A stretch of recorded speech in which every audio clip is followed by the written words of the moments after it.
दिलं होतं की मी त्याला नर्सरीतच घेतले, कारण त्याचं पेन होल्डिंगचं त्याचं अजून तो पेन होल्ड करत नव्हता.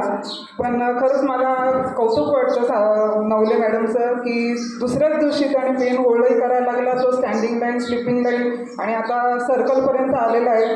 आणि खरंच म्हणजे आम्ही त्याचा हात न धरता तो घरच्या घरी तो सर्कल करतो. आणि मला खरंच विशेष वाटतं सर्व शिक्षक वर्गांचं या की खूप प्रामाणिकपणे कामं करत आहेत. खरं तर मी स्वतः एक शिक्षिका आहे, पण माझा संबंध हा कधीच लहान मुलांशी आलेला नाही आहे. तो 6वी ते 10वीच्याच मुलांमध्ये माझा जास्त संबंध आहे. पण मला नेहमी असं वाटतं की एक शिक्षकाचा खरा टास्क हा 10वीपर्यंतच्या मुलांना शिकवण्यात नसतो, तर खरा टास्क जो असतो तो मुलांचा पायाभूत स्तर जो असतो, म्हणजे कोणता तर नर्सरी ते 2रीपर्यंतचा जो पायाभूत स्तर आहे, तो जो शिक्षक मुलांचा बेस पक्का करेल तो खरा शिक्षक असतो. घडवलेल्या मुलांना पुढे घडवण्यामध्ये विशेष काही अडचण नसतेच, म्हणजे त्यांना फक्त पुढे आकार द्यायचा असतो. पण खरा आकार जो देत असतो तो जे हे शिक्षक आहेत तिथे बसलेले हे शिक्षक देत असतात.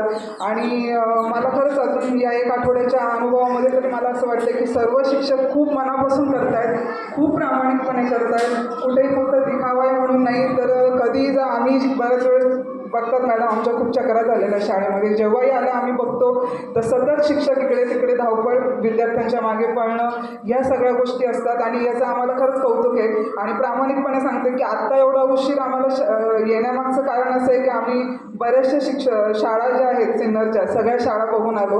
आणि आता जसं आपले माननीय मुख्याध्यापक सर जे काही बोलून गेले की शिक्षणामध्ये सगळ्यात महत्त्वाचं काय असतं, तर शाळाही नसते आणि काही नाही, सगळ्यात महत्त्वाचं असतं शिक्षक आणि विद्यार्थी, हे 2 घटक खूप महत्त्वाचे असतात. 3रा पालक असतोच, मी नाही म्हणत नाही, पण सगळ्यात महत्त्वाचं शिक्षक असतो.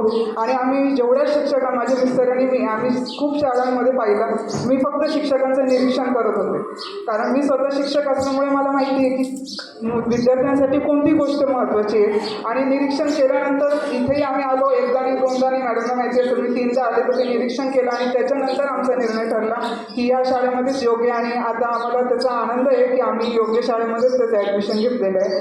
आणि सर्व शिक्षकांना माझी म्हणजे त्या करतातच आहे प्रामाणिकपणे जे कार्य करतायत, पण त्याच्यामध्ये त्यांनी हे जो ज्ञानदानाचं कार्य आहे त्यांनी अखंडपणे आणि अविरतपणे करत राहावं हीच माझी त्यांच्याकडनं अपेक्षा आहे. आणि ते नक्की करतील याची मला खात्री आहे. थँक्यू.